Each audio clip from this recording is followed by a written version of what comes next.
Hi, this is Mike from JTS, and I want to talk about how to safely load and get your weapon ready for the firing line. Now, JTS magazines come in 5-round mags and 10-round magazines. They fit 2 3/4 as well as 3-inch shells.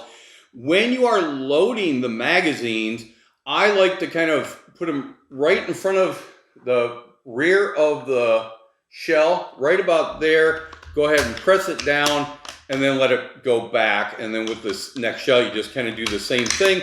Now, obviously, I'm using snap caps for this demonstration because we're just doing a safety video showing how to safely load and unload, so we don't want to use live ammunition here. Now, whenever we pick the weapon up, again, we should always assume that this weapon is loaded, even though we're going to load it at this point. So before I do anything else, I want to make sure that I know where that weapon is pointed. I have that weapon pointed in the safest direction possible for me.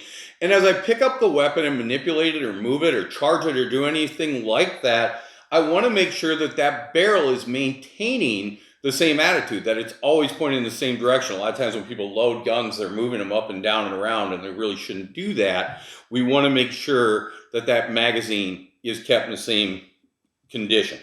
So we're going to check the weapon. So we're going to go ahead and move that down, and we're going to pull that receiver all the way back, check inside the chamber.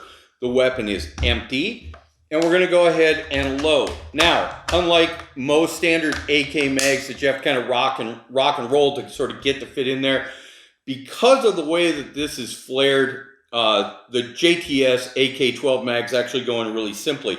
Now, with that weapon, with the magazine in, we want to load around into the chamber, or load a shell into the chamber. We want to make sure we have good control over the weapon. We're not touching the trigger in any way, and we've maintained that barrel direction. So as we load that weapon, now we have a loaded weapon. It is pointed in the safe direction. You can always flip that safety up. Now, just a brief word about safeties. Any safety, just because the safety is on, doesn't render the weapon safe. Always remember your finger discipline, your muzzle discipline. Weapon pointed in a safe direction, finger off the trigger till you're fully ready to engage that target.